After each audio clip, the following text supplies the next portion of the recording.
Hi, I'm Marsh from StrataGames, and today we're going to be playing some Black Party Burn. This is a mono black burn deck, similar to kind of the black burn deck that's been around for a while, that's never been very good. But I've tried to make it a little bit better by adding more creatures, taking a little bit more of a Sly or Red Deck Wins approach, putting my own spin on it, mainly revolving around Malakir Blood Priest. I think this card can be extremely good. It can ping your opponent for up to 4 life, and obviously we can gain that life as well, as long as you have a full party. We're not always going to have a full party, but sometimes we will, and even if we're just pinging for like 2 or 3, it can still be really strong. So this is our Cleric, so whenever we play it, we're going to have our Cleric, of course. Black Mage's Rod is a really good one too, because we have a lot of really cheap spells that can ping our opponent for a bunch. This also creates a Wizard while the Rod is attached to a creature, which means that's a Wizard for our party. Then we also have our, why am I blanking? Vampire Lacerator is our Warrior. Vampire Lacerator is also just a 2/2 for 1. Certainly not as good as Goblin Tomb Raider, but also still a really good card, at least in this kind of a deck. And then we also have quite a few rogues. Night Market Lookout and the backside of Okiba Reckoner Raid are both rogues, so that fills out our party. And we're playing 4 Changeling Outcast, which can fill any role that we need. So those are the creatures. We're also playing a couple Flywheel Racers. This is an interesting one, but has a lot of synergy with the deck because Night Market Lookout pings your opponent every single time it becomes tapped, not just when it attacks. So if we crew a Racer with it, it will still ping our opponents. And then Okiba Reckoner Raid, you can't really read it here, but on the backside says vehicles you control have Menace, which means that we can make it harder for them to block our Racer. And then actually being able to tap this for mana as well as attack, since it has Vigilance, has been really relevant. If you only keep like a 2-lander and you want to play a 2-drop and then attack with this and then, play a 1-drop during combat or something, the mana's been really relevant. So I've been liking that quite a bit. And then we just have a bunch of ways to ping our opponent for a little bit. Hopeless Nightmare makes them discard a card and lose 2 life. Tyrant's Choice is 4 mana, a lot of words to basically just say they lose 4 life. We have Mutagenic Growth. I think this is one of the things that this kind of a deck was missing. Once you have a couple 2/2s and 1/1s, and your opponent plays a 1/3, you can not really attack anymore unless you have some way to punch through, like a Mutagenic Growth or Removal. But Removal is so expensive that I don't really... I've cut Soul Reap from this deck, which is a card that sometimes people play. I think Mutagenic Growth is just a little bit better because it can also just be a free way to deal 2 damage or even more damage if you have Black Mage's Rods and things like that. So it can be really strong. We're also playing some Foul Tongue Shriek. Our goal is to go really wide, hopefully not run into Breath Weapon. Foul Tongue Shriek has hit for as much as 5 damage before when I've cast it. And again, if we have Black Mage's Rod, maybe even more. Then in our mana base, we have mostly swamps. We're playing 2 Festering Gulch as a way to deal a little bit of damage, because I just like a little more utility in my lands, and we're playing these because they can tap for green. On the off chance we want to hardcast a Mutagenic Growth. Doesn't come up often, but we are going to be playing one of these Cycles of Deserts anyway. Might as well be the one that we can use the color for. And then also 2 Barren Moors so that if we get flooded, we can turn that into new cards. Then in our sideboard, we have 3 Duress, 2 Extracted Confession, 4 Trespasser's Curse, 3 Suffocating Fumes, and 3 Relics of Progenitus. I have a mono black burn deck that uses tons of enchantments. Pretty fun. That seems pretty sweet for sure. Yeah, I definitely know there are some enchantment synergies that can ping your opponent for a lot. And of course, I'm sure Hopeless Nightmare is great in that version. But without any further ado, let's take it for a league and see how we manage. Thanks to Card Market for sponsoring this video. I've written a comprehensive guide on how to play White Weenie in Pauper, including my ideal stock list, over 30 sideboard matchups, and a sideboard cheat sheet, which gives you a very easy snapshot view and what to sideboard for every single matchup. I also have guides for Black Sack and Esper Affinity. Each guide is only $15, and if you buy one, you will get all future updates that I ever make to that guide for free. I also offer coaching, so if you're interested in upping your Pauper game for any of the decks that I'm very proficient in, or if you're interested in having me play your deck in a future video, you can do a deck donation, which is the only way you'll ever see me playing Cycle Storm or Flickertron. Saw the last video on Mono Black Sack. What do you think are the best cards against Rakdos Burn or Mono Red Burn? Sorry if it is OT. I don't know what OT means here. Yeah, what are the best cards against Rakdos Burn or Mono Red Burn? Yeah, so it's tough. There's definitely Life Gain, which can of course be pretty good. For a long time, I've played Sylvok Lifestaff. Off topic. Oh yeah, no worries. Sylvok Lifestaff is definitely a good card. This has a lot of lands. Real quick, let me talk about this mulligan. A lot of lands, but we have Racer with Lookouts, which is good synergy. Nightmare is good, and we have a Baron Mortis cycle, so it's close. If this was 4 basics, I would not keep this, I don't think. But with the Baron Moor, I think we're going to keep it. Sylvok Lifestaff can gain you a lot of life and is really good in certain scenarios. The problem is that sometimes it's 2 mana intensive because it's 1 mana for everything you want to sacrifice, that you can really fall behind against the Madness decks. I think it's amazing against Rakdos Burn, to be honest, because that's a little bit slower.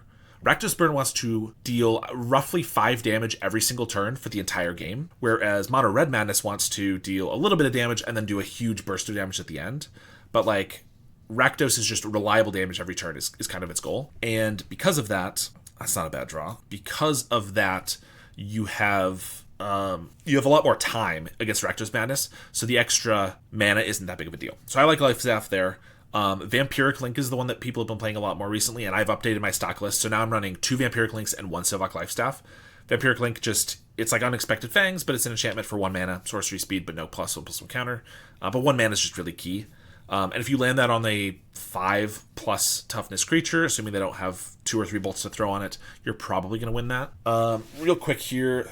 So sequencing in this deck is really tough because I could Black Mage's Rod, which means I'm going to deal more damage next turn when I cast the Racer. But I could also cast the Racer here, which can attack earlier for 3, which means it's probably worth playing the Racer out. So I think we attack and then play Racer because I still get the ping from this. But I do trade 1. I only upgrade by 2, whereas this is also upgraded by 2 damage. I actually think it might be better to do the Rod. I don't know. It's really tough to know. But yeah, so those are some of the things. I will say if you are in the... Oh, this could be a tough matchup for sure. If they get just lifelink or whatever, we're going to lose probably.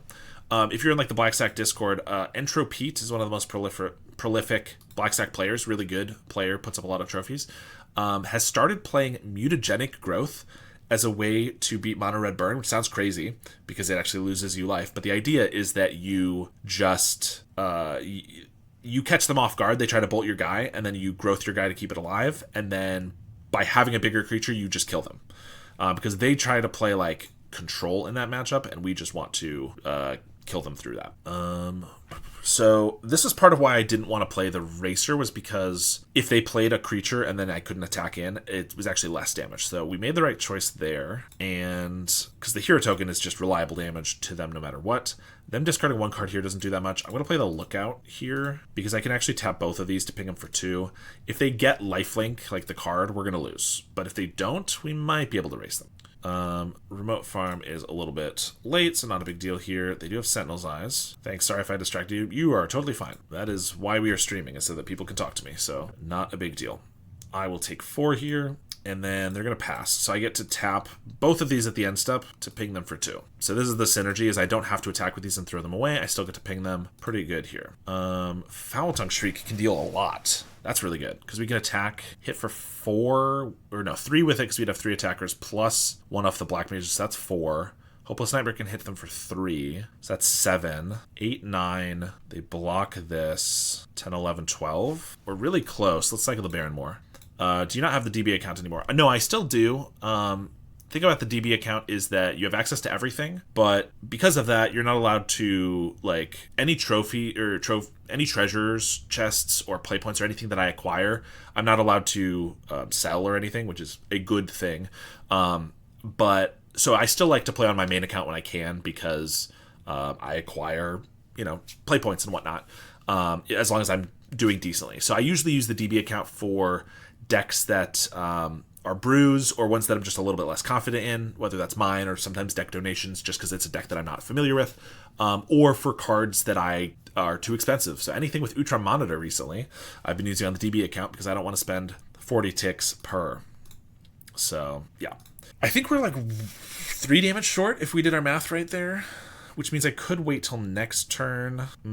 Okay. We can Hopeless Nightmare. We ping them for 3. They discard a card, and then so if we crew here, we hit them for 1, 2, 3, 4, 5, and then 4, so 9. So yeah, we're 3 short. All right, we're gonna pass. We can't kill them this turn. Every turn we pass is we have the potential to lose to like a lifelink, so I really don't like passing here. But that's okay. We'll hope that they don't find it. They do scry to the bottom with their Lorn's Escape, gave them a counter and just scryed. They know they also need to hit a life gain spell. Ethereal Armor is fine, unless they're gonna like one-shot me or gain life. I'm not too worried. Oh, Benevolent Blessing. Actually not too big of a deal, because I could actually chump if I need to with Hero Token or Flywheel Racer, but I think we're just gonna take it. because I want to keep everything alive here. All right, so they're going to pass. I get to Flywheel Racer my 2 lookouts again, ping them for 2. But this is actually really cool. Now I can tap for mana, so I can tap for 3 and sack my Nightmare and scry. And if I find the right card, I can definitely win here. Mutagenic Growth might just be the right card. It's 2 more damage, plus 3 with the Black Mage's Rod. 3 is all I needed. Or I could get the Black Mage's Rod, and then that's 1 more damage here, 1 more damage here. That's 2. Plus we get to crew this and we hit for an extra. Yeah, I think these are both fine. I think either one would do. But let's take the Rod, ping them for 1 here, crew with the Racer,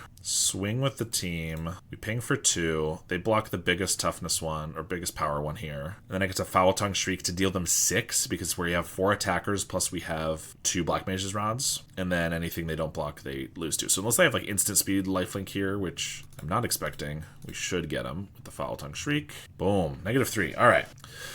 We got a little lucky with them not drawing that, but that's why we're bringing in Duress to find the lifelink cards and get rid of them. Extract a Confession just to kill their guy, obviously, and I think that's it. So 5 cards here. Mutagenic Growth is okay, but it's not really going to make it so we actually get big enough to eat one of their guys, usually, unless it's really early. So it's pretty much just 2 damage for free, so I might want to cut those. I could cut some creatures because they just run into their guy, but I think we actually want to go wider than them like we just did. So I think we cut the Growth. Choosing what to side out is always difficult for me with my deck. Yeah, it's definitely tough. Nothing feels like it's amazing to side out, so I just kind of choose what, I don't know. I try to figure out some logic for what I'm taking out, but if I can't, like, you know, I'll probably just take out like a Lacerator here because this just gets blocked and doesn't do any good, right? Whereas Night Market Lookout still pings them for 1 if it gets blocked. Our Cuban Reckoner Raid has Menace, you know, things like that. Here we have turn 1 Lacerator. If I don't hit a land, turn 2 Hopeless Nightmare. It's slow, no interaction, but a lot of decent cards. We're going to give it a try. It's probably not great, but it's so tough to mulligan in this deck because if you lose 1 card, that could just be the end of it. I think we're going to play a Lacerator turn 1. I could play the Baronmoor and start playing 2 drops, which would be better if they get Vigilance here because I won't be able to attack it anyway, but if they don't get Vigilance, it's probably best to do this. Start attacking earlier. Guiding Voice, not Vigilance. Oh, they actually looted with it. Interesting. Homestead Courage. I assume they just drew that land then. That's not bad for them. Courage does give Vigilance, so they could do that. Oh, attack for 2. Maybe they have another creature to play, or maybe they're just holding up Emergent Scathe. Keep a Reckoner Raid. So we're going to play Baron Moor and 4 cards. Yeah, I'm going to play the Reckoner Raid. It's about the same as playing the Changeling. Like, it's a free unblockable damage for like 2 turns, and then it's a 2/2 instead of a 1/1.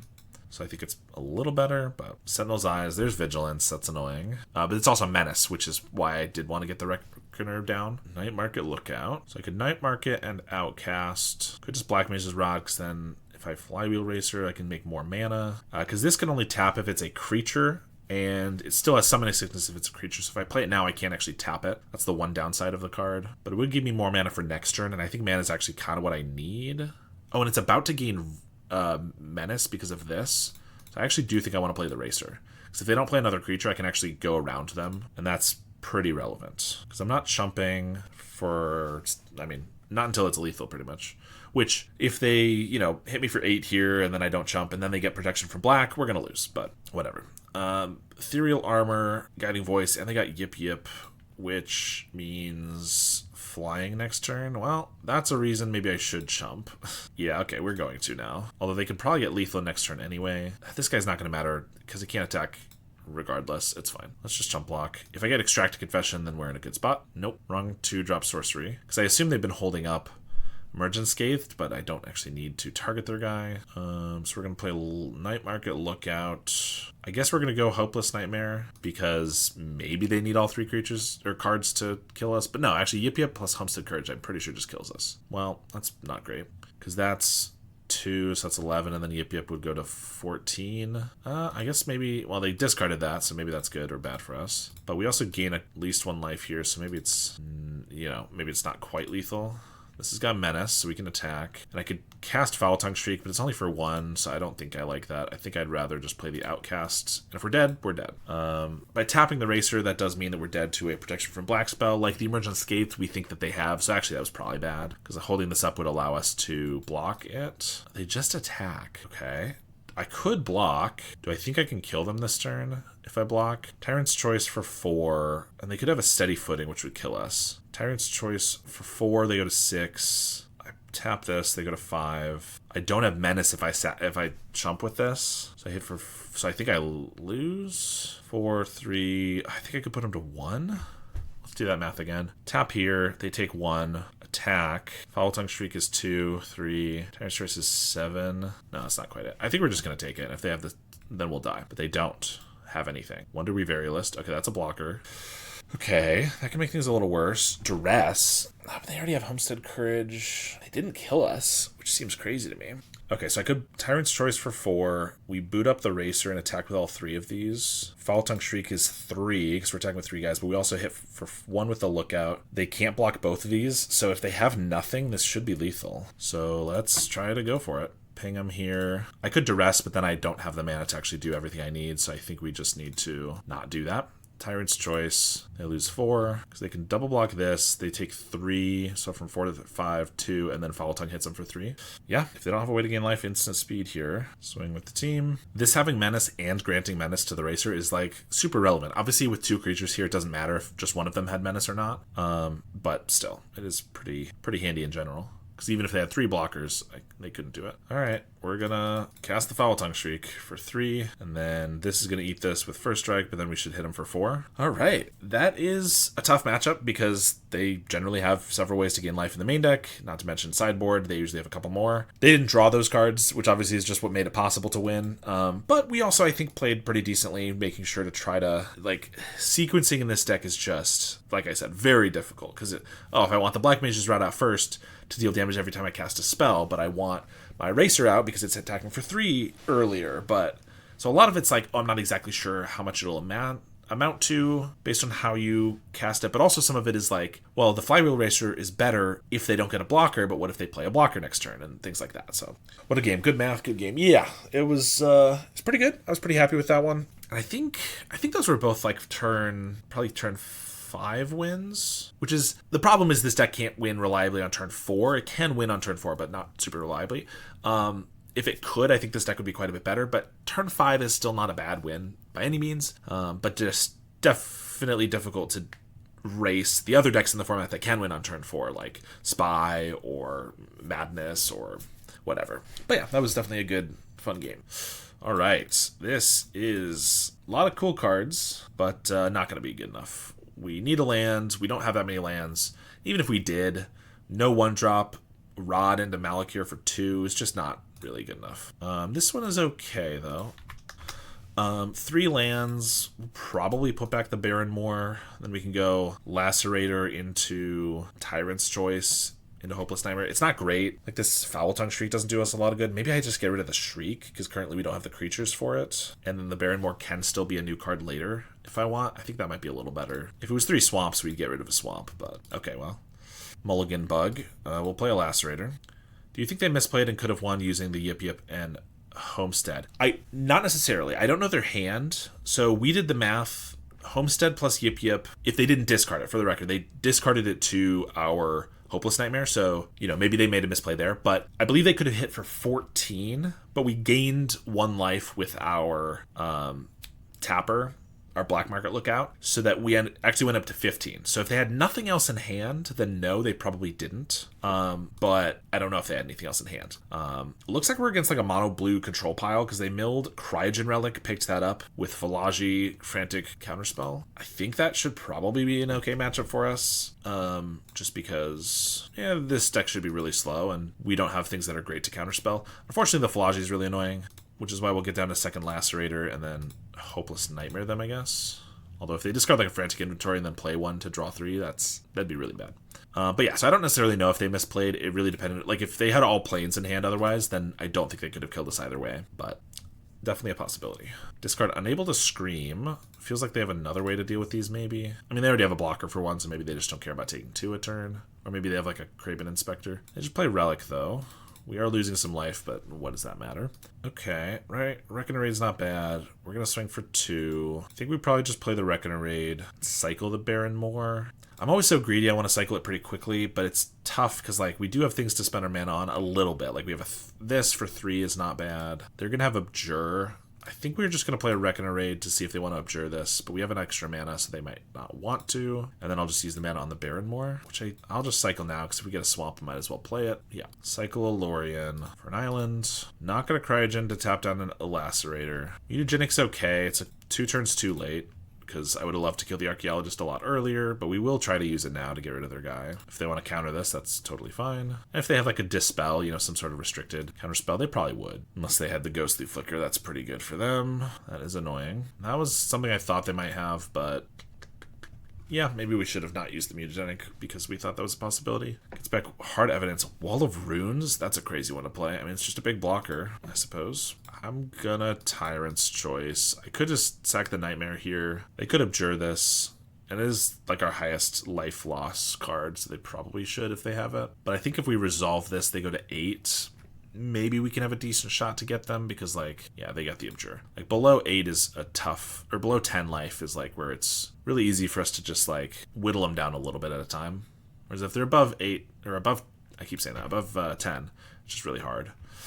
Mystic's going to make things really difficult, though. Festering Gulch. Well, no reason to attack. We're going to Gulch and pass, sack the Nightmare to Scry. This one's definitely slipping away, though. Hard Evidence. Yeah, like our creatures are just, they have a million blockers for them. Makes things tough. Cryogen Relic. If they don't have counter spells, then we can maybe just win by not attacking anymore if we find like Black Mage's Rods and things like that. Hopeless Nightmare, I don't think that's even good enough. I mean, I guess it hits them for 2, discards a card, and then we get to scry 2 again. We'll keep it, but I'm pretty confident we're going to lose this one.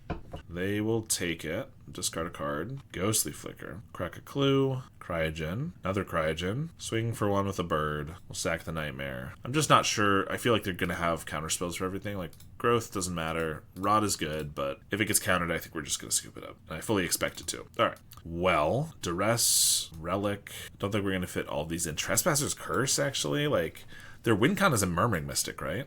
So if we land one of these early and they don't have a way to deal with it, they just start losing. I think Trespasser's Curse is probably our out. So Relic, I think we don't do. Duress is still good, maybe. Mutagenic is our only way to get rid of their guys. I think Lacerator, because it just gets blocked. Like, the fact that we had double Lacerator and they just had a bunch of blockers is really, really bad, I think. Part of where things went wrong, because almost every other creature we have deals direct damage to them. The Lacerator does not. Do we care about the Flywheel Racer? Not sure. I will say that deck list was what we were playing a moment ago. Naya Gates, which I guess I didn't change the title because I'm always amazing. But here is the deck list for what we're playing right now. And so yeah, what do we want to get rid of? Flywheel Racer, 3 toughness is good, but they have that weird 0-4 for some reason. I think we cut these too. And then maybe a Foul Tongue Shriek. If we land a Trespasser's Curse, I think things could be pretty good. But it's only 1 land. That's tough. Yeah, we can't keep that. We have the Curse, but not the second land. Again, we have Curse, but no land. Yeah, we got a mulligan. We have 2 lands. We have an acceptable hand. Get rid of the Growth. Get rid of the Nightmare. They mulligan to 4. I guess that's actually probably better for us. I think it probably actually favors our opponent because we, like, them mulliganing below us is obviously good for us, but like if we both mulligan to the same amount, it's probably better for them because we need to hit that 20 life threshold quickly. And with fewer cards, it's much harder to get that. And then the game's going to go longer, which generally favors them. So I think the low mulligans is going to help them. But obviously, if they were at 7 cards, I would have a very little confidence we could win this one. Whereas if they're at 4, maybe we still have a shot. All right, we are going to start with a Reckoner Raid. I got rid of those 2 cards because we wanted to keep our creatures for the record. They deal more damage, even though they probably will have those blockers. But it's also just more reliable, like getting down a Rod here. If they don't Spell Pierce, now we have a 2/1 that pings every time we cast something. They don't have probably great ways to remove cards from our battlefield. So yeah, now they have a blocker, but I get to play another Black Mage's Rod. Oh, they Bojuka Bog.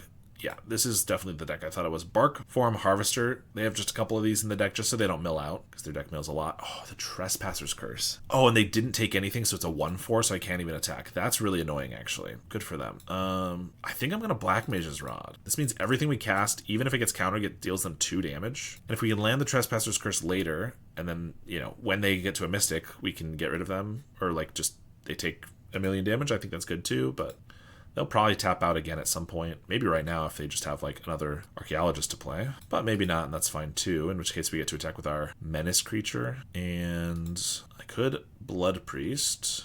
Pings for 3. If they counter it, then maybe they don't have another counter for the Trespasser's Curse. I think that's fine. We're going to hold up onto the Baron more because we might want to cycle it. They do have a counterspell. There's a Cryogen and a land drop. So 2 mana, they could definitely have counterspell, Abjure, or something. Although they could just relic down this Captain, save themselves 2 damage. They're gonna. Alright, we're gonna get the curse down then, which pings them for 2 right here, and then just every time they play a creature, they're mono blue, so the chances of them being able to remove this is pretty low, and we're never gonna lose one of these hero tokens, I don't think. Another Cryogen, play an island, and pass. We get another curse, although they have mana up, so I think we're just gonna play a lookout, see if they want to counter that. They don't. We'll cycle Baron more in case we get a swamp. Play that. Oh, I don't know why I didn't attack with this Road Captain. That was a mistake. I totally blanked. I was like, oh, it's tapped down. It was not. That was 2 damage we should have gotten. I just zoned out a little bit. And now unable to scream. Alright, so we lost 2 damage and then lost our guy. Bit unfortunate. Another Trespasser's Curse. I mean, we could attack with everything. They block one of these. We get in for 4. We get to re-equip the Black Mage's Rod. It's not great. I think we're just going to curse them again. Pings for 2 if they counter it. Maybe the 3rd one resolves since I keep drawing them. And their win con ultimately is creatures. So they Ghostly Flicker the Cryogen to try to draw one. Draw a counterspell, that is. Their win con is creatures, so they're going to have to make creatures, in which case Curse is going to kill them eventually. Spell Pierce, that's annoying. Alright, we're going to pass. Unable to scream on the hero token. Let's see. Yep, this is going to be layers thing, so this... Until I re-equip this Black Mage's Rod, this does lose the ability to ping, and it's not going to change even if I try to re-equip this to this, so I'm going to have to change this to something else. We draw our 4th Curse? That's crazy. Alright, I'm just gonna re-equip this to our 2 toughness guy, because I don't want to miss out on this damage, and this should grant the ability afterwards. Alright, there we go. That works. I mean, I did say I wanted the curses. I'm not upset about drawing all of them. That's just really funny. I figure this way, obviously we want to get the damage from playing these, but also if I draw another swamp, I get a Lorien. If I draw another swamp, then I can play both of these next turn, which is pretty good as well. And we do draw another swamp. We're going to play that so that we don't get spell pierced on the first one. But we'll ping them for 2 and see if they want to counter this, which they do with an Abjure. And I will curse them again, see if they have just another counterspell, which they do. Alright, well, we put them to 7. If I attack with everything now, they block here. They take 1, 2, 3. They go to 4. We lose a hero token, but I can re-equip this. I think that's worthwhile. Remember, they're a mono blue deck. They shouldn't have any way to gain life. So them dropping to 4 means they can't play 4 creatures for the rest of the game. And I don't know how they win if they don't. So, not to mention that with the Black Mage's Rods, I only have to cast 2 more spells to kill them. So we should probably be able to get them in just a couple turns. Plus, the Nightmarker Lookout can ping them unless they kill it here, which they choose to. Probably, I mean, they take an extra damage. It is the best creature I have, but it means I don't have to pay to re-equip the Black Mage's Rod, which is valuable. So, oh, Radiant Fountain. I guess they do have some way to gain some life. With Ghostly Flickers, that might not be nothing. Maybe I spoke too soon. Archaeologists. We get to curse, ping them. They can get back a Lorien or a Cryogen. The Enable to Scream doesn't stop the Menace creature from pinging also. So I mentioned it was layers. That means that whichever effect was applied first is negated, or rather the effect that was applied last is what works the best, is what comes out on top. I don't know the best way to say it. So if I have Black Mage's Rod equipped to a hero token, or this guy, doesn't matter which, it's applying an ability that creature gains, and then the Unable to Scream is cast on that creature and says, well, you have no abilities, so remove everything that's been added to you, including the Black Mage's Rod text. But if I then equip the Black Mage's Rod after the Unable to Scream says, get rid of all the abilities you have, so this hero has nothing, and then the Black Mage's Rod adds the ability on top of that. So it depends on which one happened most recently as to which one works. So the Rod lost the ability to give this hero token that thing, the ability, because the Unable to Scream came after. But then since I re-equipped it here, it gives the ability. I'm not explaining it amazingly, but that's kind of how it works. Okay, so I can win here. Great explanation. I'm glad you got it. I feel like I muddled my way through that. But that's okay. I think I can win here because I can equip, because of what we just talked about. If I equip this over here, this is still going to have the ability. I'm equipping it over here because now all 3 of these have 1 power to, I guess actually I'm not winning here if they have a counter spell, which they probably do. But I'm only losing 1 guy and I'm still putting them down to 1. So they all have 1 power. I attack with everything, and then we're going to cast Foul Tongue Shriek, which is going to ping them for 2, and we'll get in for 1, so that's 3. If they don't have a counterspell, this will also deal them 3 damage. I'm expecting them to have a counterspell, but still, if they go to 1, until they, re-flicker their Radiant Fountain or something, they can't play a creature. Anything we cast will kill them, etc. They have an Abjure, sacrificing the Unable to Scream. Okay, so our hero token has an extra power again. They do go to 1, and now I just need any spell. Frantic Inventory, if they can't gain life, that is. Swamp is not going to do it. No reason to re-equip these. Alright, we're just going to pass. Hopeless Nightmare. So I could just cast that. If they have a Ghostly Flicker to flicker the Radiant Fountain to offset the damage, and then they have a counter spell, I mean, they got to have both of those, otherwise they lose. So let's just, alright, go for it. Alright, so we won that game. We'll just try to do that again. Early Trespasser's Curse was really good. They were able to counter all the other ones, but I'm sure I was holding them back with just that one. And Black Mage's Rod. I mean, that's basically what we need. These are probably our best 8 cards because they can get past counter spells. Well, if they get past counter spells, they can deal damage no matter what. All right, we have. That was also our mulligan. Yeah, those cards are really good for the mulligan. All right, we have Mutagenic is okay. Unblockable Changeling. Then we have a Rod, which could be really good. Rod actually with Outcast is really good in this matchup because they can't block it. And it's 2 damage to block every turn. Of course, they can have their Unable to Scream. I think this is good enough. We could use some other cards, Trespasser's Curse and stuff like that. Duress would be good, but I think Outcast into Rod is good enough. They mulligan a 5, so that also helps. I'm not sure if they're aggressively mulliganing for like the right cards against us, early counterspells and things like that, or if their deck just mulligans kind of like has to mulligan a lot, but I'm not sure why that would be the case. Duress is good. I think we're gonna Outcast. If they just leave up 2 mana next turn, I probably will Duress before I go for the Rod because it's too important. Yeah, so I can Duress now. I could Duress next turn to make sure the Rod resolves. Well, let's attack for 1. Yeah, I think we will go for the Wreck and Raid.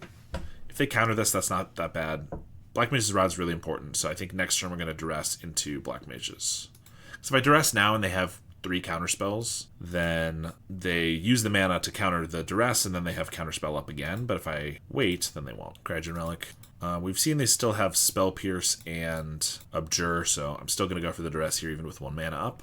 And if they have Abjure, they'll probably just use it. They draw another card. We're taking a card from them anyway, so Cycle Lorien for a land drop. And what do they got? A Frantic Inventory. Not an amazing thing to take, obviously, why they did that, but no counterspell's really good. So we get the Rod down. Attack. They have the Archaeologist. Mill, Abjure, Hard Evidence, or Island. Probably Abjure. Yeah. Hopeless Nightmare. I kind of want to just spend my mana to equip this here, but by not getting down the Night Marker Lookout, I'm losing a damage every turn, so actually it's probably better to just play something else. If I Tyrant's Choice and they counter that, it's the most damage, but they're low on cards, so the Nightmare is actually probably good.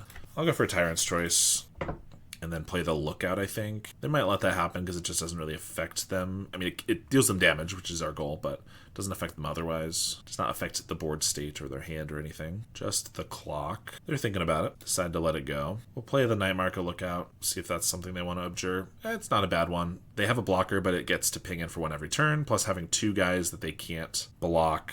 Rather that they could block means one of them gets through every turn, actually, so it's fine. We will attack with both because I get to Mutagenic this here. Eat their guy, assuming they don't have a Spell Pierce or something. So they're at 11, and if they don't get another creature, I can keep attacking here. Mutagenics have been kind of medium this matchup, but they are still showing why they're in the deck. Otherwise, this Archaeologist will get to block this hero every single turn for the rest of the game. Whereas now, it cannot. They're unable to Scream the Changeling, but the hero is able to attack now. They have 1 card in hand, so we're going to Nightmare them, make them discard it, assuming it's not just a counterspell. There was a Ghostly Flicker. Well, not really a reason for them to cast it or not cast it, because it's not like Refurb. We're not going to draw a card since they didn't have anything in hand. But we get to attack them down to 6 here. They said they thought they wouldn't lose the 2 life. Since they didn't have a card to discard, but that is not how that works. Alright, we also get to sack the Hopeless Nightmare to scry here. They have 1 card in hand. We have 2 to hit them with. So we get anything that can deal 4 damage. I think we take the Curse first. Curse only deals 1, But unless they drew a counterspell, it will land. And then, as we said before, I just don't see how they win if it does land. Because if they play creatures, they will lose life. And then Reckoner Raid is going to drain them for 2 next turn as well. So we'll swing down to 3. Swing again.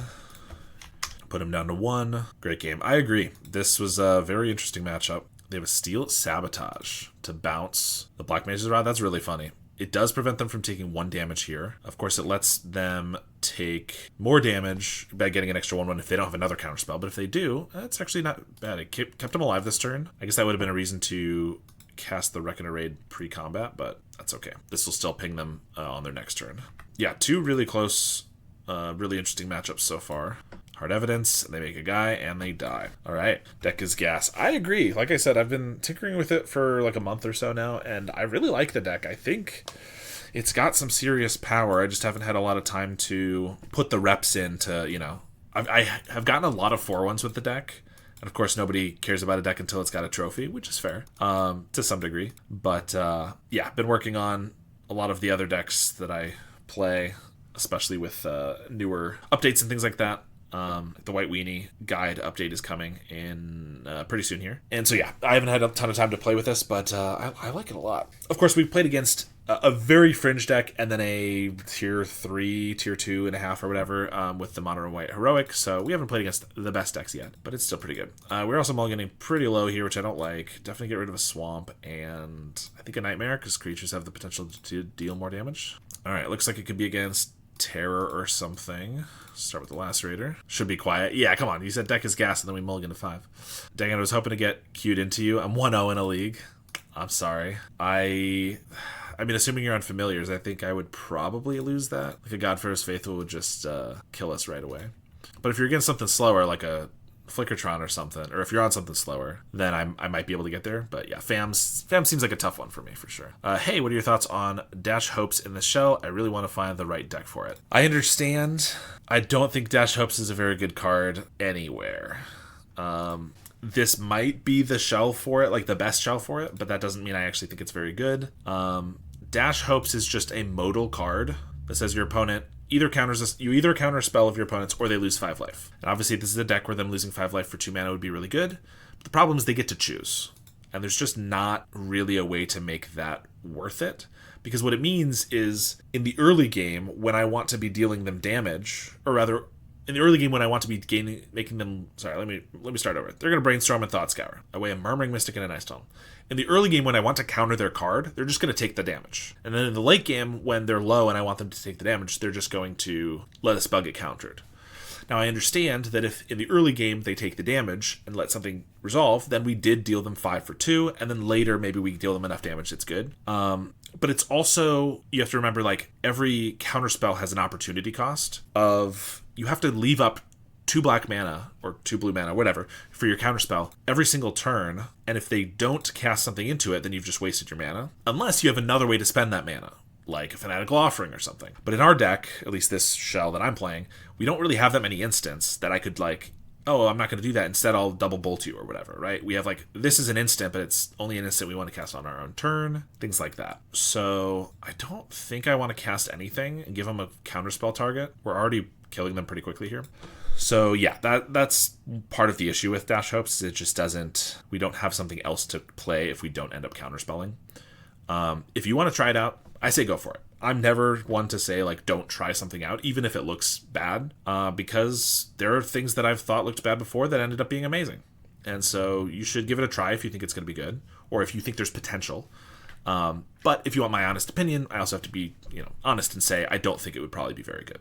All right, we got a Swamp. Can we just kill? Because we have Foul Tongue Shriek for 3, Tyrant's Choice for 4, so that's 7. They're at 5. And then Vampire Lacerator, we attack with everything. They block a Lacerator, they go to 1. It's pretty good. My concern is if they have an Unexpected Fangs, then we might not be able to win the game if we put them to 1 and then they gain 6 on their next turn. If they block the Night Market Lookout, we can kill them, but I don't see why they would do that. But yeah, I think we're just attacking and hoping they don't have the fangs. Like, they could block here because, oh, it's the one that deals a damage to them directly, but usually people just see bigger creature and they kill that, which is fair. So here, I am going to still cast, like, the Foul Tongue Shriek 3, and then deal them 3, and then, I mean, I should probably still put them to 1, because then if they don't have the fangs, like, Lookout just kills them. So we need a kill spell for this and a counter spell. Whereas if I, like, Nightmare them, then that's not necessarily true. So we'll put them to 1, hope for no fangs, and yeah. There it is. So they go up to 7. I have 4 damage on board, so I have to get a way to deal them 3 through a counterspell. That seems tough. Double Hopeless Nightmare kills them. If they don't have a counterspell, they probably will. So they counter one of these. They're still going to take 6, so I'm going to put them back down to 1. Yeah, they see this doesn't kill them, so they let it resolve. Discard a Snuff Out, because of course that doesn't do anything. Now they should counter this one. If they don't have a counterspell, they will lose. Okay. All right, we got there. That was close, because if they counter this, we still put them to 1, but they go back up to 7, and then I have 4 damage on board, so I have to find another way to deal them 3 for 1 card, so that's tough, but all right. But able to kill Terror, even through an Unexpected Fang, is pretty good. All right, we definitely want Relics, definitely want Extracted Confession for that exact reason there. Duress could be good, but I'm not sure we can make 8 cuts to this deck ever. It's really tough. I think 5 is usually our max. Although I can cut all the mutagenics right now. They play Sneaky Snacker, which, yeah, I could keep my guy alive against it, but it's still all of my creatures trade for it, so that's okay already. And then their terrors are too big that the mutagenic doesn't matter. So that's 4 easy cuts. Lacerator might be another one to cut just because, like I was saying before, it's probably our worst creature because it doesn't have a way to deal damage in a board stall. Changeling Outcast is unblockable. Blood Priest and Black Mage's Rod deal them direct damage. Night Market Lookout can deal them damage before they block. No Cupid Reckon Array deals them damage when on the first 2 Saga triggers, whereas the Lacerator just kind of sits there. Although we saw that, like, with them having no kill spells for it because of the Snuff Outs, it was pretty good there. They're going to bring in Arms of Vidar and Suffocating Fumes, which makes the 2 toughness a little better for the Fumes, but doesn't matter against the Arms. I think the question is, would I rather Lacerator or maybe, like, the Changeling Outcasts? If I want to go down that much. I don't mind going down some creatures because they're going to have those board wipes. Maybe Duresses are good enough because they take Fangs or board wipes. Changeling Outcast, I think I'd rather the faster clock rather than the unblockable. I think we're going to do this and hope for the best. Hopeless Nightmare is such a good card, but seems not played. I still don't understand. Yeah, Hopeless Nightmare is good. Relic is good early. I don't love these cards together because this is just a big power guy, and then we're putting all that power into this racer. Turn 1 Relic's really strong against a deck like this, which kind of makes me want to keep it. You know what? Let's keep it. If it was Mono Blue Terror, obviously Relic is good, but it's still not the best thing ever. But since they're Dimir, they have to play a tap land right away. I think I'm just playing the Relic. We don't have enough pressure to, like, Lacerator and just try to kill them. But the Relic could be really good here. If they go for, like, an Abandoned Attachments with a Snacker, I guess that actually doesn't work, the Relic, because it's not an additional cost, so they have to put it in there, whatever.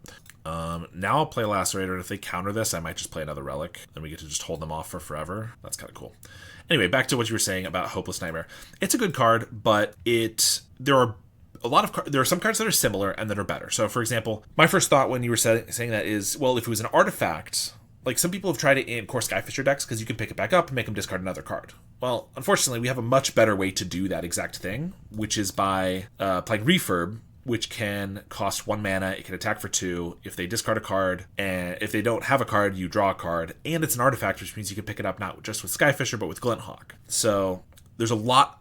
So, like, honestly, Refurb just kind of fills that exact role in a million different ways, I think. I think that's part of it. I'm just going to play this Racer. Might as well have it out if they counter it. Like, we have no damage going for us. We're really relying on these Relics to just kind of keep us alive for a bunch of turns, which is not a bad idea. Like, against Mono Blue, they can have Delvers of Secrets, and they can have Murmuring Mystics. This deck's probably going to have a Murmuring Mystic or 2 as well.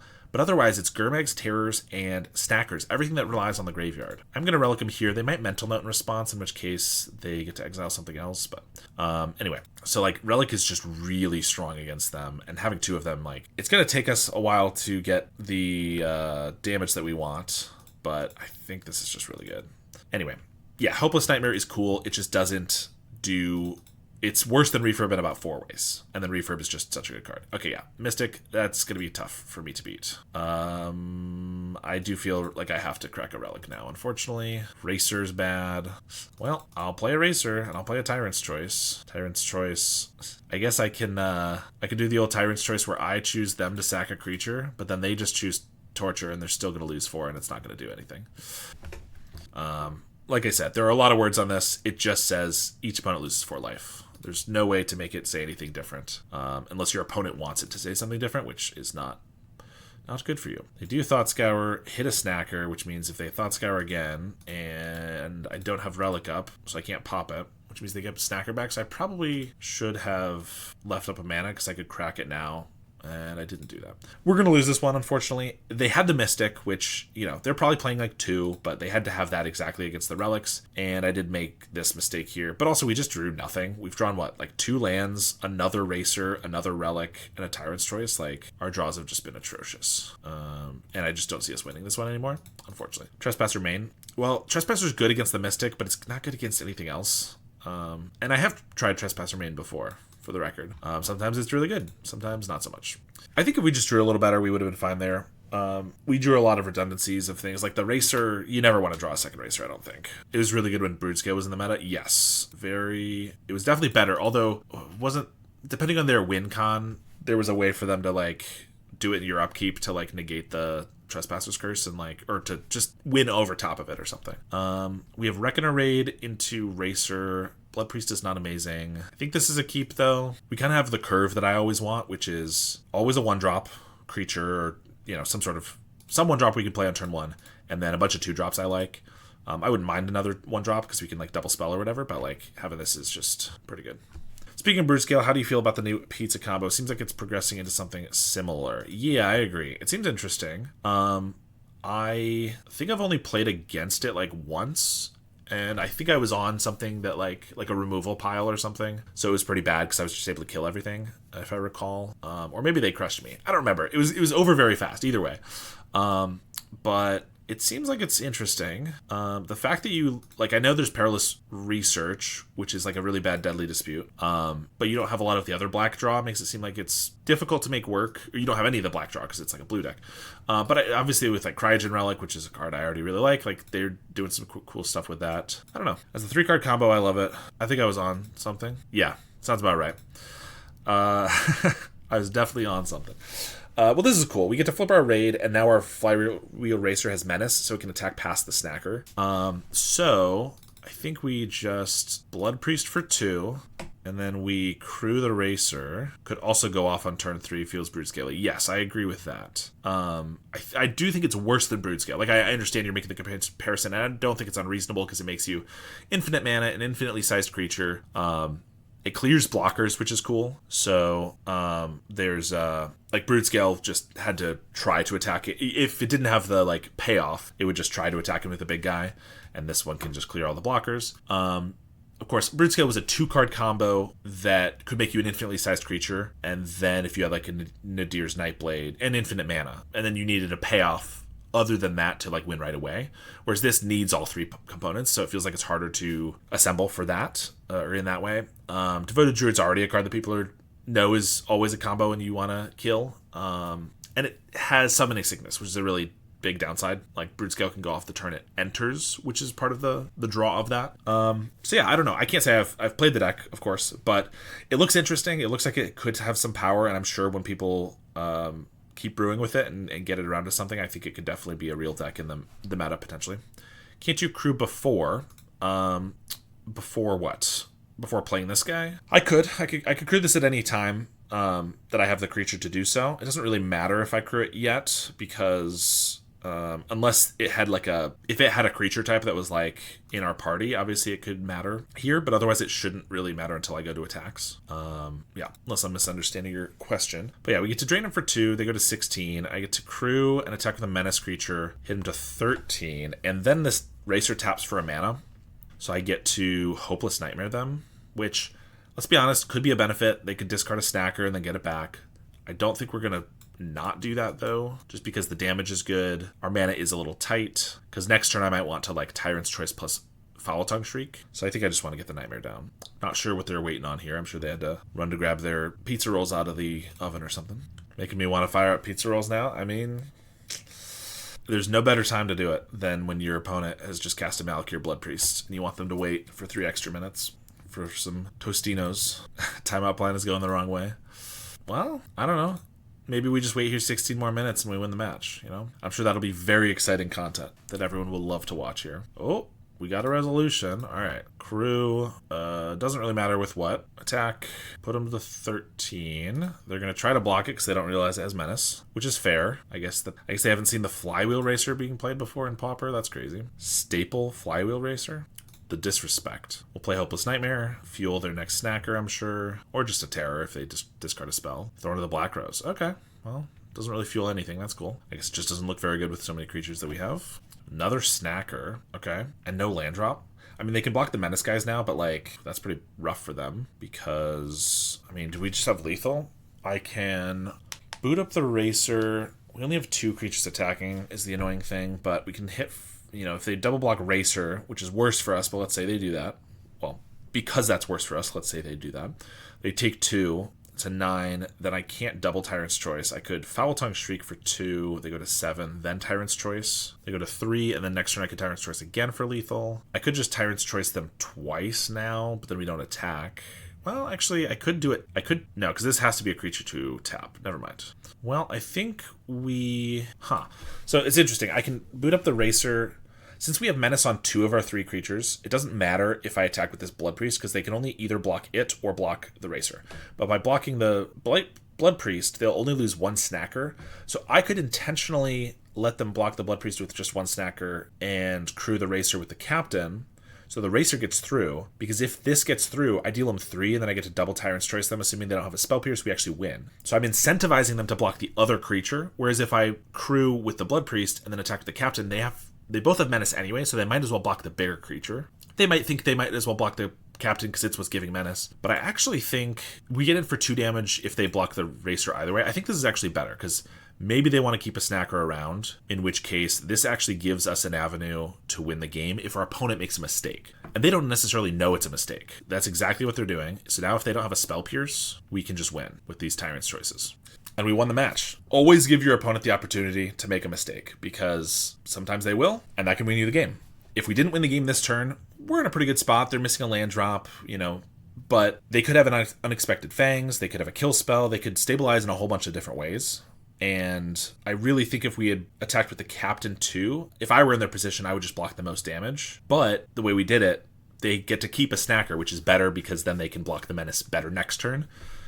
So, yeah, I think that was pretty cool. 3-0 now. You into any other PC games? I'm not a huge gamer, so to speak, but I have been playing some Slay the Spire 2, I will say. Very, very good game. I was very late to Slay the Spire in the first place. Like, my brother's been playing it since probably when it came out. I only got into it, like, I think last year, maybe a year and a half ago or something, which is perfect timing because now the second one's here and it is really good. I've been enjoying that a lot.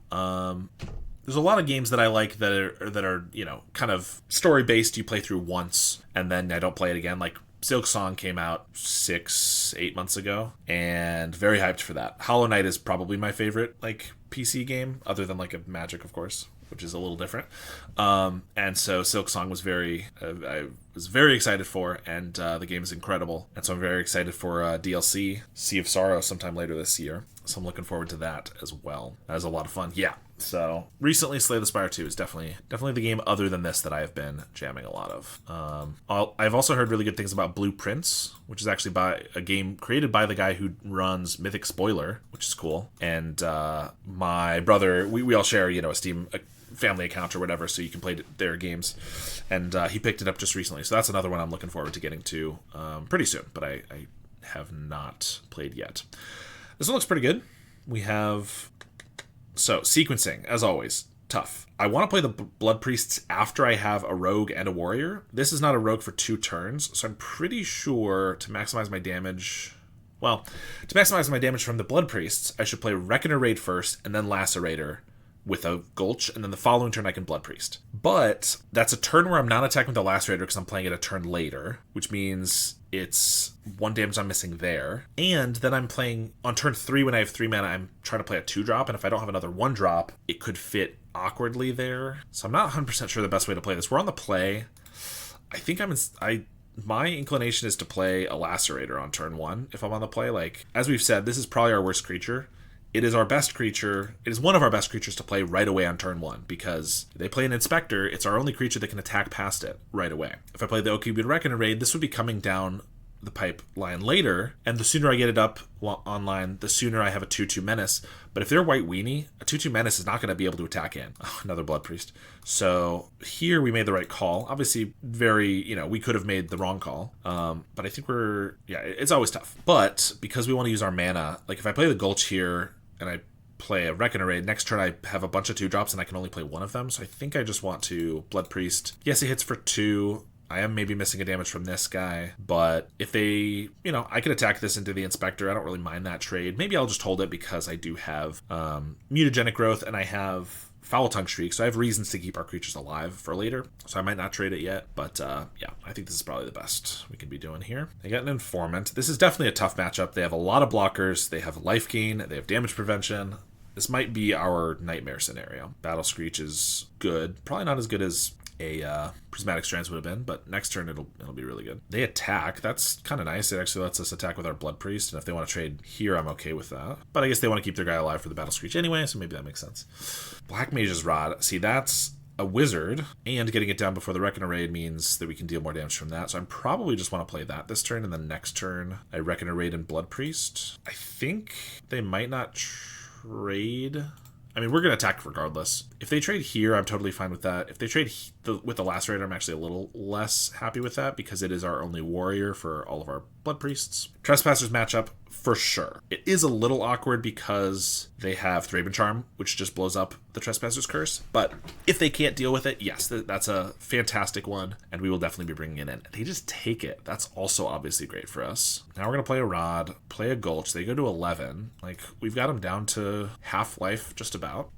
Now, if they play like a veteran, or heaven forbid 2 or 3 veterans and then Battle Screech, it's going to be annoying. But if they just play like a Bugler or Skyfisher into Screech, not too worried about that. I mean, it does make it so our attacks are pretty bad. But the thing about this deck is that the goal is to deal the first 10-ish damage with attacks, and then the last 10-ish damage with direct damage, which we currently have. Almost. If we're able to get these to be full parties, which we have a warrior, a wizard, and eventually a rogue, then these will be 8 damage, and this hits for 2. So if they don't gain life, we actually have 10 damage in our hand in about 3 turns. Lunark is our nightmare, 100%. Lunark is the worst thing for us to see here. They're not just slamming it, though. So maybe they don't have a land drop, so they're like, oh, I want to crack a clue to try to find it and then play a veteran. I don't know. Okay, they do just have a land. Inspector, that's not too bad. Screech, and they're just going to leave up clue / maybe a Thraben Charm. What's our best draw here? Foul Tongue Shriek wouldn't be bad. It hits for a lot. Mutagenic would be maybe okay, because it's just cheap. Gets in for some extra damage. The 4th Blood Priest. So with 4 Blood Priests, well, 3 in hand, I'm probably going to play 1 in a Reckoner Raid this turn. That does mean I lose out on some damage because I don't have a rogue yet, but now we have more damage than we need, and I don't want to waste my mana, obviously. So you also want to generally do a lot of this pre-combat. I don't think I'm attacking with the Black Mage's Rod hero, but if I did, and it died, then I would not get the damage from this, so I definitely want to play this pre-combat, and then any creatures in our party that die, I wouldn't get damage from the Blood Priest. So it's a little awkward because you tap out pre-combat and then attack with a bunch of guys, which means they know you don't have tricks. That's part of why Mutagenic is really good, though, is that we do in fact still have some tricks sometimes. But this drops them to 6, and then, unless they got something, Thraben Charm kills the hero probably. Maybe the Lacerator. Either way, they save 1 life here. Yeah, Lacerator. Yeah, it's got 2 toughness. That makes sense, because these guys, if they attack in, just trade with the birds. All right, so they go to 7, which means I only have 4 damage in hand until this becomes a rogue. This pings for 1, so I'm going to hopefully draw something relevant that I can cast next turn. I don't want to attack with these, because it's not worth it to throw away for a bird. Plus, if we get a Foul Tongue Shriek, just having a creature, even if we're throwing it away, is worth it, because it can be an attacker that can ping for extra damage. I probably would have attacked with the Lacerator, because they would have had to trade both birds for it, which is why they killed it. But I don't want to trade just 1 for 1 here. They attack with everything. So we should do a quick count to see if we die to a Guardian's Pledge, which we wouldn't, because it would be 12, 17. But if they had a Leonardo, that would be +4. So they could Leonardo and then Guardian's Pledge, and then it would be lethal, which means we need to block. I'm obviously just going to block this. That's the best trade for us. And I'm going to block with this guy because it's a cleric, so I don't mind if it dies because it doesn't contribute to our party beyond the clerics we're already going to be playing. Now, if they want to Leonardo and Guardian's Pledge, they can go crazy, but if not, take a little bit of damage. They could have Prismatic Strands up, but the thing is, we're sometimes, okay, they do have the Strands, sometimes surprisingly resilient to Prismatic Strands. The hero token is colorless, which means the damage it deals is also colorless. So they tried to prevent this, but that's a loss of life. Reckoner Raid, this is also, actually, we just have them dead here, I believe, because Reckoner Raid is also loss of life. Well, also, yes, this and this Reckoner Raid are also loss of life.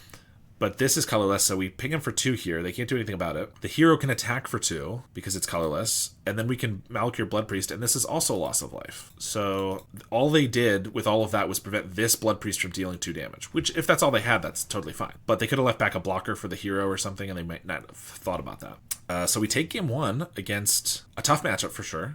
Let's see. Trespassers. So Duress and Relic could be okay in this matchup, but we already have Trespasser's Curse and Suffocating Fumes to bring in that I think we're just doing this. Curse is good, obviously, like we were talking about, but it can get destroyed, so I like the Fumes as well. Plus, in an Elves matchup, Curse is not always good enough, and you might need a Fume, so that's why both of these are here. But I think we're making this swap. What are we doing? Vampire Lacerator was good. It's always tough because, like, again, it's usually our worst creature. It's usually one I'm happy to cut. If they have 2 Inspectors, they just double block and I lose our guy for a 1/2 that they got an extra card out of, so that's not very good. Unless we keep Mutagenic Growths. Our sideboard is pretty good against their deck, yes. I mean, if we could afford to sideboard 13 cards, I probably would side everything except for this Extract, but... Well, maybe Duress isn't great because it doesn't deal with their life gain very well, but it's generally not a terrible card against them. I think Vampire Lacerators and Mutagenics. Mutagenic does help us against them in the early game. Yeah, maybe we want to keep those, actually. Hopeless Nightmare, not the best, because they have cards they can discard for value. Flywheel Racer. See, Flywheel Racer is another colorless creature that can get around Prismatic Strands. I'm not saying they shouldn't keep Strands in, because it does still block our attacks, but, like, we have a lot of ways to deal with it. It might be these... Maybe Night Market Lookout's actually just... bad because it can't attack into a 3-bit Inspector, of which they run 8, and a lot of our other 1-drops at least can. Yeah, I think maybe we'll cut the Lookout Flywheel Racer package here and like 1 Mutagenic. I don't know. I have not played this deck enough to have a set sideboard, that's for sure. And the sideboard itself, like sideboard, I don't have a set sideboarding plan. The sideboard itself also could maybe change. Like, I'm not sure I have all the perfect cards in there, but just check the mail on my playset. Utron Monitor has arrived. Congrats. Congrats on losing $600 on a playset of cards for Pauper. But no, that's pretty sweet. You playing them in Grixis Affinity or something else? This hand's not very good. We have the right ratio of like lands and stuff, but like Blood Priest doesn't do anything. You have 6, 7, 8, 9 direct damage, kind of. No 1-drop. Got a halfway decent deal. Okay. Grixis Affinity, very nice.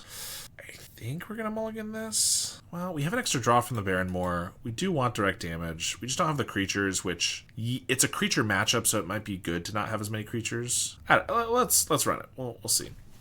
Yeah, Grixis Affinity Monitor seems very good for that. I've been testing it in Esper Affinity. Finally got some time to do that, and it seems decent.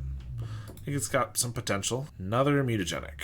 I'm just going to Hopeless Nightmare them. Yeah, they could discard a Battle Screech and get it. If they play 2 1-drops, that'd be really good for them. They could discard like a Lunarch Veteran, but honestly, if they did that, then they don't have the front side of it, which is pretty good. They discard Martyr of Sands. That makes sense because they mulliganed low. Well, they mulliganed and then also discard a card, so they just don't have that cards to put into it. But like, Martyr of Sands is a really good card against us because they lose they gain so much life out of it. They have Leonardo, it looks like. What did you cut to make room for it in Esper? The video will be going up on tomorrow, I think. So I won't spoil too much, but I had to cut back on some of the artifacts, various artifacts that we had, which of course is the core of the deck, and some of the removal. I think I trimmed the cast downs. I'll explain it all in the video, but we got rid of some of that stuff, and just as an experiment. Not sure it's right to do so, but yeah, cut some of the various utility for some more big creatures. And it seemed okay. They're going to just kill our here token. Yeah.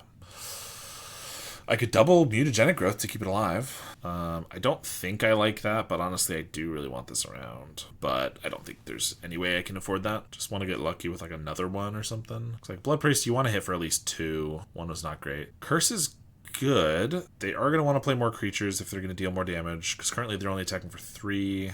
Yeah, I think we play Curse now. I'm going to play the Baron more. We have some ways to use the mana with Black Mage's Rod, Hopeless Nightmare. So obviously I do want to draw more creatures, but I think it's fine. They're going to swing for 3. Tyrant's Choice. Yeah, I was hoping for a land or like a 1-drop. We're going to play the Blood Priest, and we're just going to have, like, if they attack in, I can mutagenic to kill their Leonardo, keep our guy alive, assuming they don't play a creature pre-combat or just have removal or something. So here's hoping.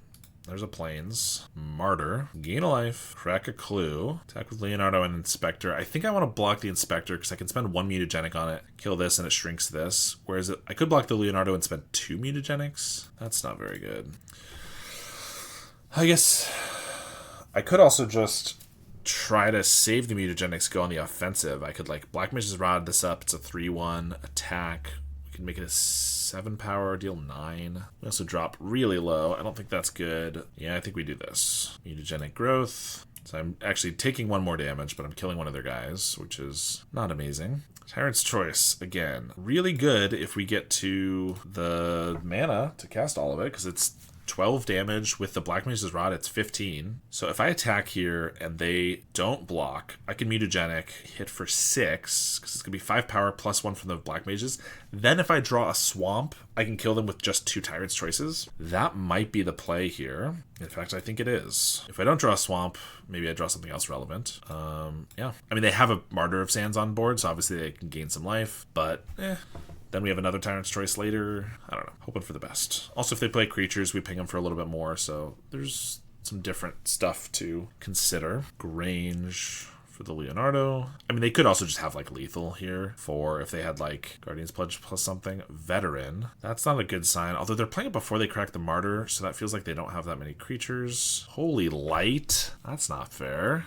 Huh. Well, we used our mutagenics, so I can't keep that alive, which means a Swamp is 1 damage short of lethal, and then I'm going to die. So I have to draw a creature, because I don't think there's no 1 mana spell that deals 5, I can tell you that. We get the Swamp, of course. Ugh, if they didn't have the Holy Light. Obviously, if they didn't have Holy Light, they would have had something else. They could have Martyr to gain some life, but like, we made the play so that we would win if we drew the Swamp, and then we drew the Swamp and we were 1 damage short.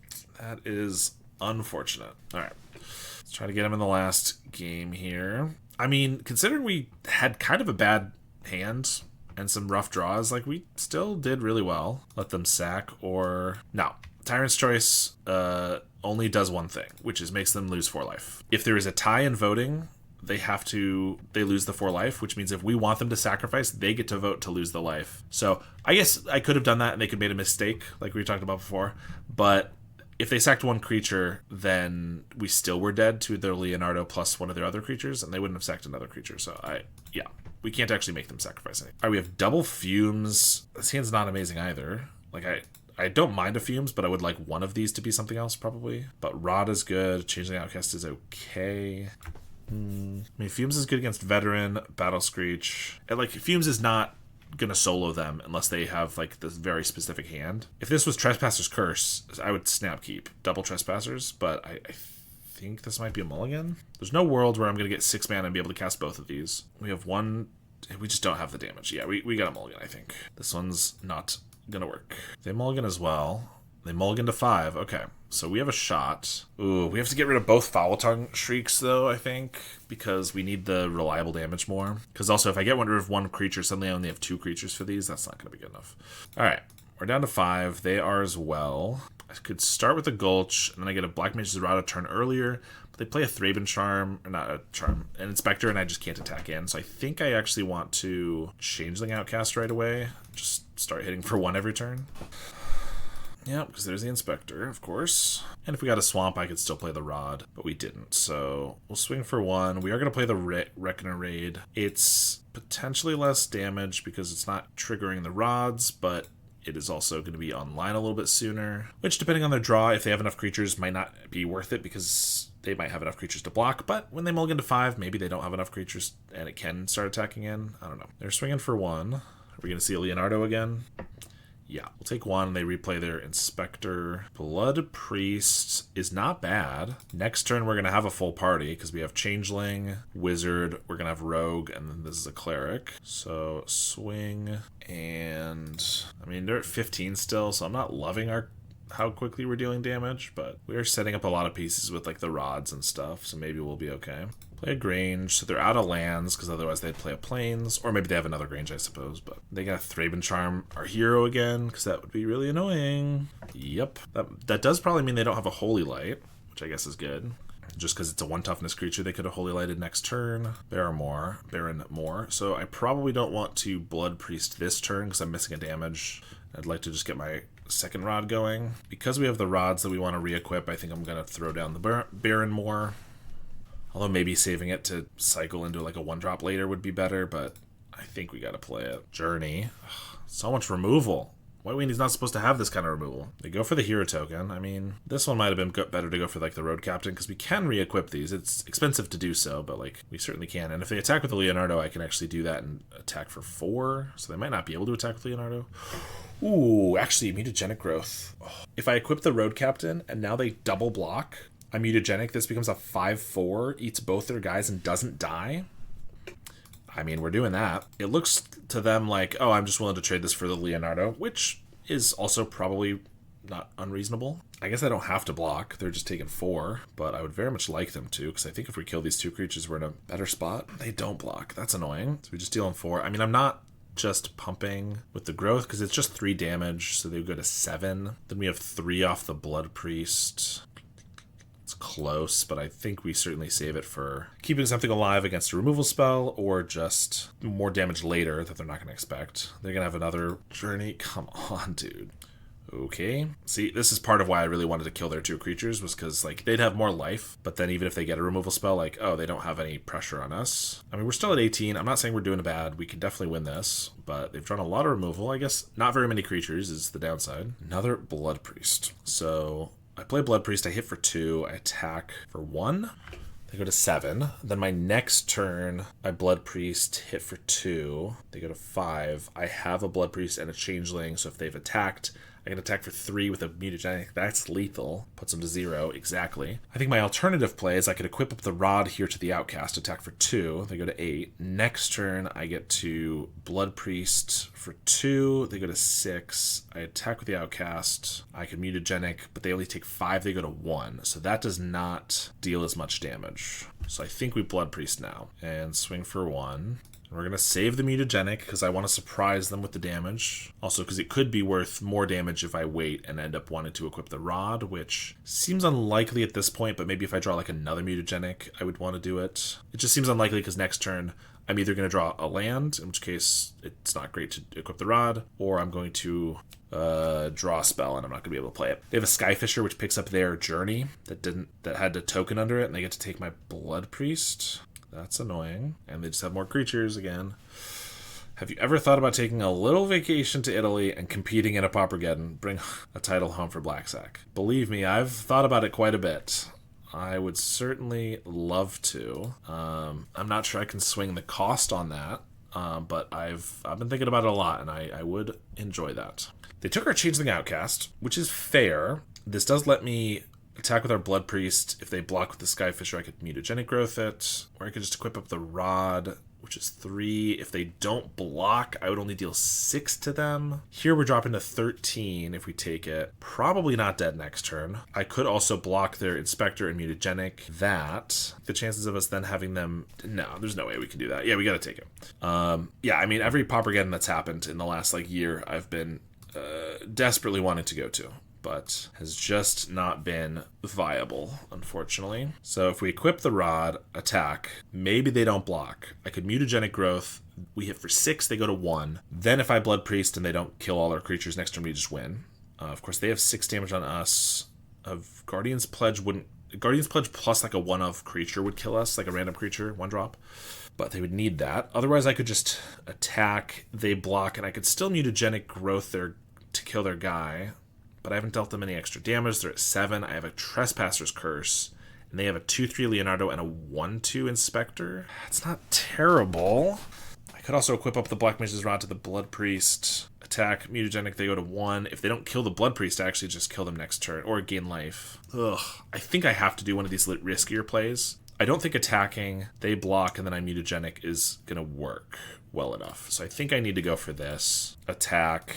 And if they block, then I probably... Well, I definitely Growth to keep our guy alive. But I'm not hitting them down to 1. But I need to keep this alive. So we do hit them for 1. We eat their guy. We have a couple things going for us. This is now a Wizard, which means this Blood Priest hits for 2. This also hits for 1 if we like Trespassers Curse them. Informant. Discards a Prismatic Strands. As we talked about, we have ways to get around this, but that doesn't mean it's not annoying, because now I just don't really have a winning line by attacking. Like, this is loss of life, so is the Blood Priest. Black Mage's Rod also is damage. And now that it's equipped to a black creature, Prismatic Strands can prevent it, whereas if it was equipped to the colorless creature, it could not. It's going to be really close. We can definitely still win this one, but we need to draw right. What would be right here? 2, 3... 1-drop. And they have the Thraben Charm. They've drawn 4 removal spells, plus a Core Skyfisher that bounced a Journey. I mean, that's probably just... gonna kill us then. They attack for 4. I mean, if they don't have anything else, we can maybe survive one more turn. So if we draw something, I don't know, like a 1-drop, another Trespasser's Curse, I could play that, but then they have 7 damage on us, so we just die. So I have to play Blood Priest. They crack a clue. If they attack and it's not lethal, I think I take it, because I think the only way I can win is if I keep this guy alive. Yeah, so right now it's 7, so I'm just not gonna block. If they have a way to pump the team, I'm probably dead regardless, so might as well preserve our creature. Hello. Alright, we're down to 1. Still not sure how I win. They have a Darval too, of course. Yes, here's my Sacred Cat back here. Yep. Ugh, it was so close. They just had so much removal. If they had 1 fewer removal spell, I think we might have been okay there, but it was a close one. We're still 3-1 going into the last round here. Alright, last round here, and we have...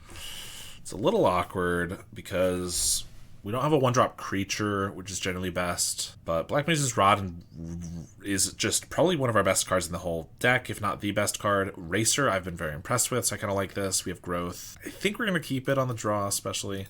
What's the meta been like at the Win-a-Duels? Meta has been generally pretty open, but I would say the highest share of decks has usually been Blue Terror, Mono Red Madness, Jund, Grixis Affinity, and Elves. I would say those are the 5 decks you want to prepare for. I'll play this Flywheel Racer. I really don't want my Black Mage's Rod getting countered. Don't care as much about this. Actually, at the last one, which had fewer people, it was like 28 people. The most played deck that I could see was Monstertron. There were 3 people playing it, and I didn't see 3 people on any other deck in the whole tournament. So that was pretty funny, but I'm not expecting that to repeat every single time necessarily. But yeah, I would prep for those 5 decks.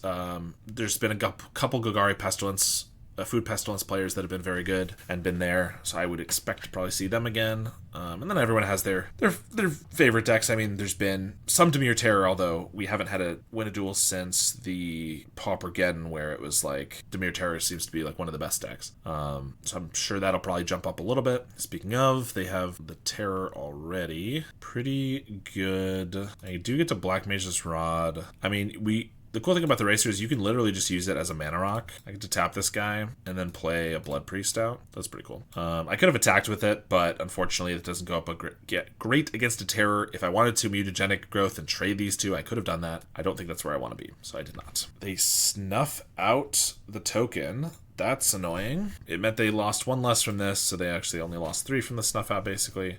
It makes sense they did. I'm just not happy with that. But, I mean, snuff out's generally a dead card in this matchup. Unfortunately, the benefits I was saying from the hero token and the racer being colorless obviously are detriments in that it allows Snuff Out to kill our guys, but that's okay. Cyclolorian revealed, Foreign Island, another Terror. Hoping they wouldn't have another one of those. 3 cards left. We'll play a Lacerator, see if they want to do anything about that. And Black Mage's Rod equipped to the Blood Priest. I could Hopeless Nightmare here by crewing the Racer, but they have Counterspell mana up, and I have enough mana that I can just play it next turn and it's not a big deal, so I'd rather do that where I can bombard them with a bunch of things at once. I could also crew up the Racer and attack with these 2 3-power creatures, but if they block one and have a cast down for the other, I pretty much lose the game.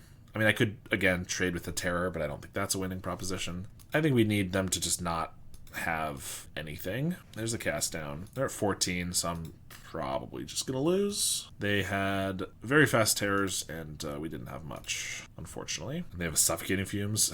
So if I mutagenic this, if I don't mutagenic this, I think there's no way I win the game. So I'm pretty sure we're gonna do it, but if I do it, they go to 13. If I get a creature that can crew this, if I get a Black Mage's Rod, crews this, I can hit for 6, they go to 7. Hopeless Night would hit for 4. We'd still probably be dead, but I'm pretty positive I have to keep this alive to have any shot. So let's do that. Foul Tongue Shriek. Yeah, because now I don't even have blockers for both their guys. Foul Tongue Shriek doesn't quite get us enough life to survive. And I have to crew, hit for 4, 5, 6, 7, 8, 9. Not going to get there. Relics and Extract. I think we just get rid of the mutagenics and Lacerators. Or a Lacerator here. Alright. 1 land. We do have a lot of 1-drops. They're slow-ish. I kind of want to keep this. Start with the Lacerator, then a Reckoner Raid, then Changelings. We're going to give it a try. We definitely want to draw a land, I would say, in the first... on turn 2 would be at best, but if we draw it by turn 3, that's fine. If we don't draw it by turn 3, we'll be in a tough spot. Double Lacerator is what we're hoping will win us the game. I pass with Counterspell mana up. That's part of why we need another land here. Swing. Play a Changeling Outcast. They're probably going to counter whatever, and if they don't, that's fine, but this is, I think, our lowest value card of these, of our 1-drops, and we don't have enough mana to care about, like if I pass there and then they cast nothing, obviously that would have been better, but if I pass there and then they mental note, like I would rather they slow down a little bit with the counterspell since we don't have much else to do here. There's a Snacker, that's annoying, because it trades for one of these. We are not hitting our land drop. As I mentioned, if we hit a land drop by now, I guess this is turn 4, well, even by now I think we would have been okay, but like now I think we're going to fall behind because they trade here, but I have to attack. And then I Reckoner Raid them, I guess. They play Extract a Confession. I don't know why they would have brought that in. That doesn't seem very good. I guess I just wanted all their removal. That's fair. We finally get our Swamp. If they have a Spell Pierce or a Null for Black Mage's Rod, that's going to be really annoying. But I think that's what we play. It's much better to play this than like a Hopeless Nightmare if it's able to survive, because then we get some more pings. If they don't have removal, we might be okay, because like 2 Nightmares is 6 damage here. There's another Suffocating Fumes. Counterspell mana available. This does flip, so I could Blood Priest. I could also just double Nightmare, try to take some cards out of their hand. I think I just Blood Priest here, though. Yep, there's a Counterspell. Lorien gets back Snacker. I mean, tapped out is something. Attack for 2. Double Hopeless Nightmare, they drop to 4. Or I set up better for like Black Mage's Rod or Blood Priest. Black Mage's Rod is too much of like, oh, I'm not doing anything yet and I'm setting up, because if they like Arms of Adar, it's really bad. Whereas if I Blood Priest, they still take 2, and then if they do Arms of Adar, I can double Hopeless Nightmare, they go to 2. I'm maybe close to okay. But I could, if I hold Blood Priest and I like play Black Mage's Rod and they don't kill our board, and then next turn I get like a Swamp, I could change the Outcast to hit for Blood Priest for 4. That's really good. That's if they don't counterspell us, though. I think we're going to do the Blood Priest. I think it's better both if they draw arms or counterspell to get this down first. And with both of those as potentials, I think it's just better to do this. They go for a Brainstorm, Thought Scour, another Snacker, and a Fangs on the Snackers. They go up to 9. Okay, another Nightmare. So I can attack for 2. I can't kill this, but I could double Nightmare them. They go down to 1 card in hand. They go down to 6, or no, down to 3, but then they go back up to 6 the following turn. I mean, they couldn't... I think I attack with both here, because they have to trade here, and then this isn't going to be a blocker next turn, which means maybe this Black Mage's Rod gets through. I'm going to play the Black Mage's Rod because they didn't have removal for either of these this time. Maybe they won't again, in which case it's just so much more damage from the Nightmares. And we weren't we didn't have a reliable like next turn kill with this anyway. Whereas here, go to 10, 2 nightmares plus the damage from these guys is 10 damage, so if they don't have anything but a bunch of draw spells, we might be okay. Another snacker. Or if I draw a swamp and can play triple nightmare, that's also a possibility. They have another fangs that they're going to use on the snacker, the same snacker, so it's just one more life. That's interesting. All right, that makes me think, well, they could still have a counterspell, but like a swamp might be our best draw, so that I could triple nightmare. Well, we didn't draw a swamp, but I am going to nightmare because I take both of their cards even if they counterspell one of these. Their cards are probably not very high value based on what we've seen, but Cycle Alorian, I mean, that's a draw 3, that's pretty good value. And we'll make them discard another. That's 4 damage, offsets the damage from their snacker. Or no, it's 6 damage because of this guy. That's good. They brainstorm, sure. Oh, that gets back their snacker. That is annoying. Ugh. They go to 5, then I get to hit for 2, they go to 3, back up to 7 with 2 blockers. I mean, we could fall short, but knowing they had Lorien Brainstorm, I guess they weren't doing a lot, so maybe I should have just kept playing creatures, because that's more damage over the long run, but I don't know. They discard another Brainstorm. Swing with the Road Captain. They have another Suffocating Fumes to kill our guy. I'm going to attack, go up to 7. So playing either of these before would not have been better, because they could have just killed them. Hopeless Nightmare plus this, or 1 short. No, we're 3 short. I don't know what I'm saying. Well, that's disappointing. Attack, play out one of these, I guess. Alright, well, they got us. That definitely could be a tough matchup. I mean, we beat the other one, but it was close as well. The other Dimir Terror, so I'm not sure. But we got a 3-2 with the deck, and as we saw, I mean, we did lose in 2, but the White Weenie matchup was very close. That game was very close, and if we got that one, we might have been able to do some more. So, I don't know. I think there's definitely something to this deck. I don't think it's the best thing ever, but I think it's close enough that with, like, either a new card discovered, maybe one that already exists, a card or two, or just, like, a playstyle discovered, you know. With some discovery, I think it could be better. Or maybe we're missing like one card that needs to be printed into the format. Maybe eventually we'll get something like that to help the deck. But I think it's really fun. It's very interesting for like... I always like very interesting aggro decks. If it's just kind of play a creature and attack, I guess I like that too, because that's kind of White Weenie. But Black Sack and this one I both really like because there's a lot of math and figuring out exactly the best way to do everything. And I always really enjoy that. So yeah. In any case, that's definitely going to do it for me today. But thank you, everybody, for watching, who's on YouTube or on Twitch here watching the stream. I appreciate it, and I'll see everyone next time.